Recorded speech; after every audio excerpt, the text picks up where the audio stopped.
नमस्कार, जय हिंद दोस्तों। आप देख रहे हैं प्रशंसा स्टडी यूट्यूब चैनल। पिछले वीडियो में हमने प्रश्नावली 1.2 का प्रश्न संख्या 1 से लेकर के 4 तक का सॉल्यूशन देख चुके हैं। इस वीडियो में हम 5 से देखेंगे। चलिए, प्रश्न संख्या 5 क्या कहती है, इसे पहले पढ़ लेते हैं। क्या जांच कीजिए कि किसी प्राकृत संख्या n के लिए संख्या 6 की पावर n अंक 0 पर समाप्त हो सकती है। हमको जांच करना है 6 की पावर n अंक 0 पर समाप्त हो सकती है। तो चलिए देखते हैं। इसे सबसे पहले किसी भी प्रश्न को सॉल्व करने से पहले यहाँ लिखा जाता है हल।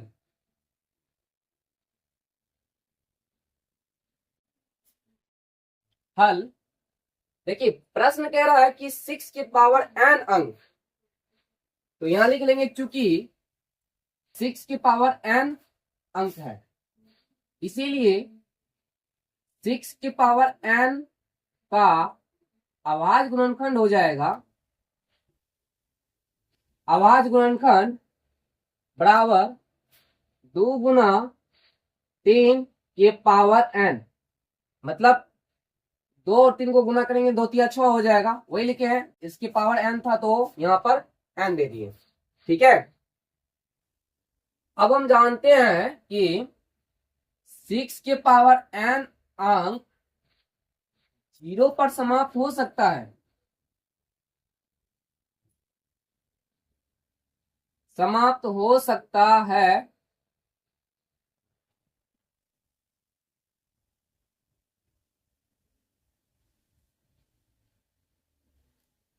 जब इसका गुणनखंड, इसका गुणनखंड 2 गुना 5 के पावर n के रूप का हो, लेकिन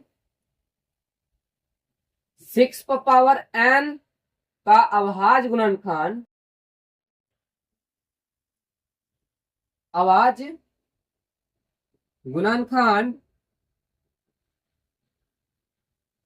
2 गुना 3 के पावर n के रूप का है,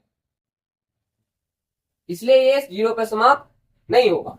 ठीक है, तो यहां हम लिखेंगे अतः 6 के पावर n अंक 0 पर समाप्त नहीं होगा।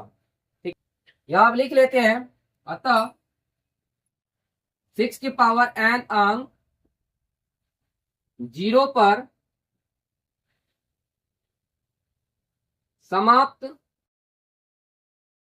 नहीं हो सकता है।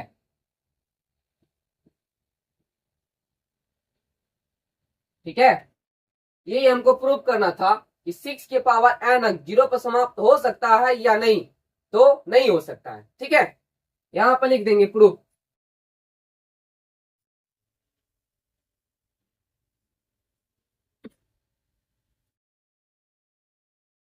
चलिए, अब इसी में अगला प्रश्न देखते हैं। कहता है व्याख्या कीजिए कि 7 गुना 11 गुना 13 प्लस 13 और 7 गुना 6 गुना 5 गुना 4 गुना 3 गुना 2 गुना 1 प्लस 5 भाज्य संख्याएं क्यों है।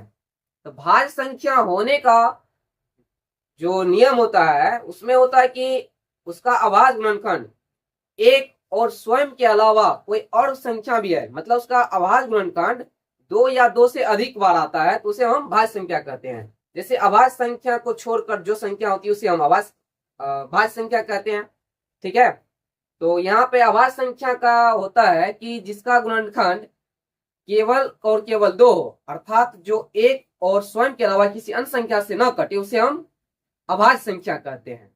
और भाज्य संख्या जो किसी अन्य संख्या से भी कटे उसे हम भाज्य संख्या कहते हैं। तो देखिए यहाँ पे क्या होता है, इसको पहले सॉल्व करते हैं।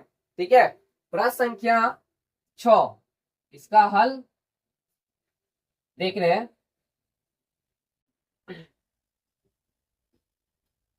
7 गुना 11 गुना 13 प्लस 13, ठीक है। तो इनमें देखिए यह एक टर्म हो गया और ये दोनों तीनों गुना में है और ये अलग है। इसको हम 13 गुना 1 लिख सकते हैं क्योंकि 13 गुना 1 13 ही होता है। ठीक है, इनमें से हम 13 को कॉमन ले लेंगे तो बचेगा क्या, 13 हम बाहर निकाल लेते हैं तो बचता है अंदर में 7 गुना 11 और यहाँ बच जाएगा +1। अब इसको गुना करेंगे तो 11 सत्ते क्या होता है 77 और 1 78 हो जाता है। मतलब ये हो गया 13 गुना 78। अब यहाँ पर हम बोल सकते हैं कि इसका जो गुणनफल है ना, एक और स्वयं के अलावा अन्य संख्या भी है जिससे 13 और 78 भी हो गया। ठीक, यहां हम लिखेंगे अतः 7 गुना 11 गुना 13 + 13 एक भाज्य संख्या है। क्या है, एक भाज्य संख्या है। क्योंकि क्योंकि इसका गुणनखंड क्योंकि इसका अभाज्य गुणनखंड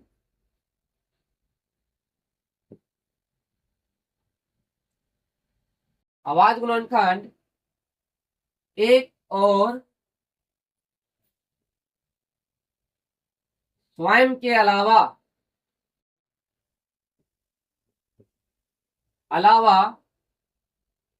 13 गुना 78 भी है। इसमें एक और भाग है जो करा 7 गुना 6 गुना 5 गुना 4 गुना 3 गुना 2 भाज्य संख्या क्यों है। ठीक है, तो इसी प्रकार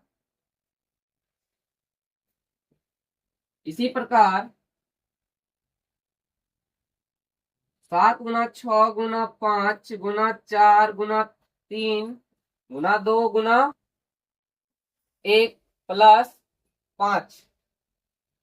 ठीक है ना। तो इनमें 5 देख रहे पूरा का पूरा एक टर्म हो गया और ये अलग एक टर्म हो गया। इसको एक से गुना कर देंगे। इनमें 5 कॉमन आ रहा है यहां से और यहां से, कॉमन कर लेते हैं बाहर 5। तो अंदर में बचेगा 7 गुना 6 गुना 4 गुना 3 गुना 2 गुना 1 + 1।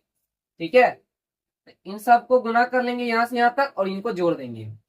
देखिए हो जाएगा आपको, यहां से पीछे से गुना करते हैं 3 गुना 6 चौके 24, 6 के क्या हो जाएगा तो 6 चौके 24 के 4 और 6 दूनी 12 2 14 और फिर इसको 7 से गुना कर देना इसी में। तो 7 चौके 28 के 8 हो जाएगा। उसके बाद फिर 7 चौके 28 2 30 का 0 और 7 एक अंक 7 3 10। ये हो गया 1008। 1008 में एक को जोड़ देना है। यहां हो जाएगा 5 गुना 1008 + 1। ठीक है,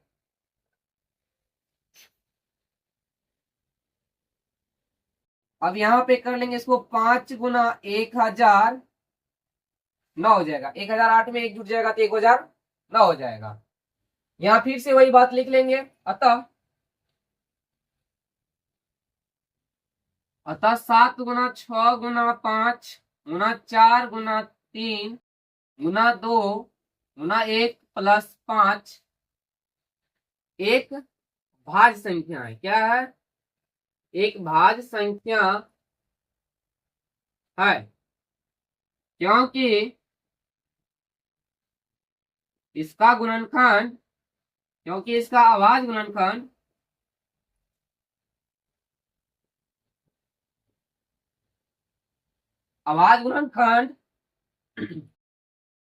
एक और स्वयं के अलावा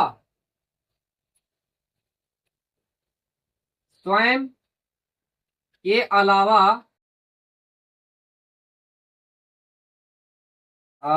5 गुना 1009 मतलब 5 गुना 1009 भी है। ठीक है, इसलिए ये भाज्य संख्या है। यहां पर लिख लेंगे आंसर। इसको आप लोग लिखना चाहते हैं तो लिख लीजिए, या नहीं तो स्क्रीनशॉट लेना चाहते हैं तो स्क्रीनशॉट ले लीजिए। ठीक है, फिर इसको हम बोर्ड साफ करके अगला सवाल पे जाते हैं। ठीक,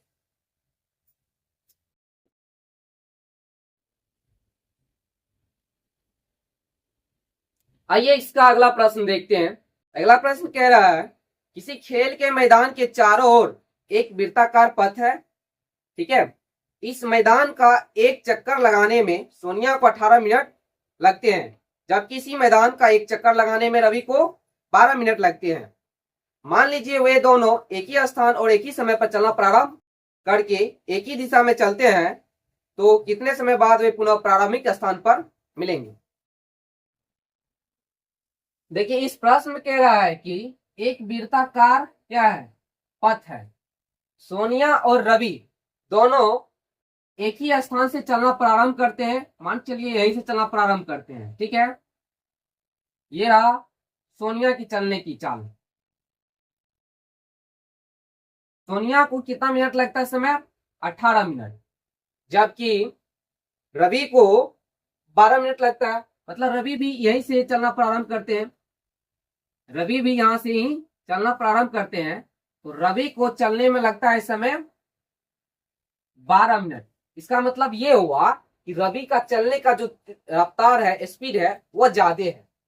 कह रहा है कि ये पुनः ये दोनों जो है रवि और सोनिया, ये पुनः एक ही स्थान पर यहाँ पे आकर के कितने समय के बाद फिर से मिलेंगे। तो इन दोनों का एलसीएम निकाल लेंगे, 12 और 18 का जो एलसीएम होगा वही इन दोनों का क्या हो जाएगा, आंसर हो जाएगा। चलिए इसको अब हम करके देखते हैं बोर्ड पे। ठीक है, यहां पर लिख लेंगे सोनिया द्वारा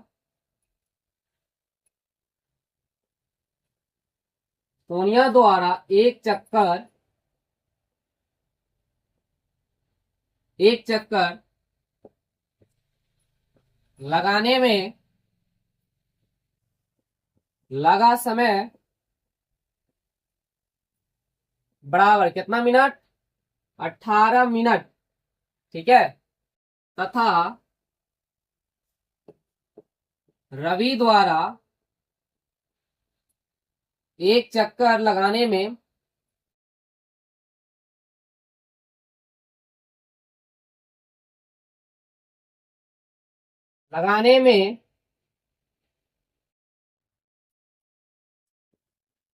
लगा समय बराबर 12 मिनट। यहां लिखेंगे चूंकि सोनिया और रवि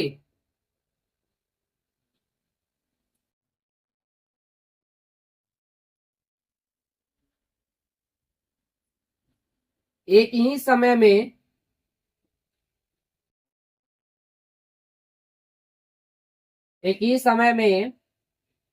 एक ही दिशा में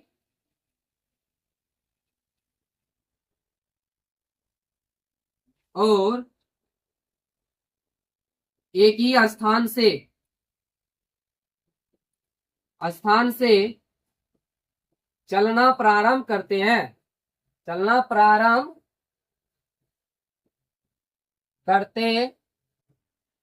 हैं।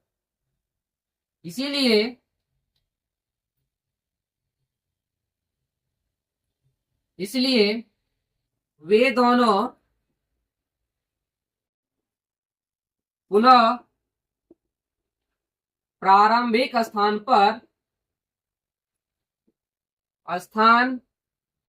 पर उतने ही समय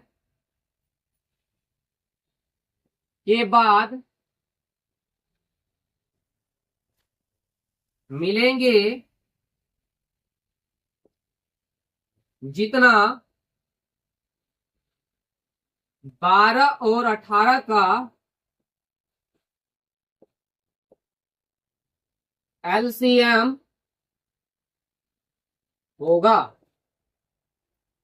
ठीक है दोस्तों, तो अब 12 और 18 का एलसीएम निकालना होगा हमको। ठीक है, यहाँ देखिए 12 का जो गुणनखंड हो जाएगा, आवाज गुणनखंड, ये हो जाएगा 2 गुना 2 गुना 3 हो जाएगा। मतलब 2 दूनी 4 तिया 12, और 18 का हो जाएगा आपको, देखिए 2 गुना 3 गुना 3 हो जाएगा, 2 तिया 6, 6 के 18। तो देखिए एलसीएम में क्या नियम होता है, जो जो कॉमन फैक्टर मिल रहा है उसको भी लेते हैं और जो नहीं मिलता है उसको भी लेते हैं। तो जो कॉमन फैक्टर मिलता है उनके जोड़ा में से एक लेते हैं, जो नहीं मिलता उसको तो लेते ही हैं। देखिए इनका जोड़ा लगाएंगे, सबसे पहले इसका जोड़ा लग रहा है यहाँ और इसका भी जोड़ा लग रहा है यहाँ। तो यहाँ हो जाएगा एलसीएम ऑफ 12,18 का 2 गुना 2, 2 गुना पहले 3 लिखेंगे इसको और इसको लिख लेंगे, उसके बाद फिर गुना 2 गुना 3। ठीक है, अब इन सबको गुना कर लीजिए, ये हो जाएगा 2 तिया 6, 6 दूनी 12, 12 तिया 36, मतलब ये हो जाएगा 36 मिनट। आंसर हो गया, यही आपका आंसर हो गया। मतलब 36 मिनट के बाद पुनः अपने प्रारंभिक स्थान पर ये दोनों सोनिया और रवि आकर मिल जाएंगे।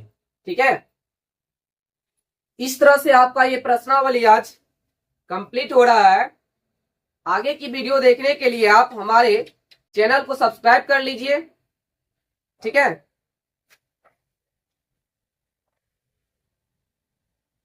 अब अगला वीडियो आपका प्रश्नावली 1.3 पे आएगा। आप बने रहिए वीडियो में, और वीडियो अच्छी लगती है, समझ में आती है तो आप सब्सक्राइब कर लीजिए और अपने दोस्तों को भी बताइए, उन्हें भी सब्सक्राइब करवाइए, उनसे भी। ठीक है, तो आज की वीडियो यहां पे समाप्त कर रहे हैं।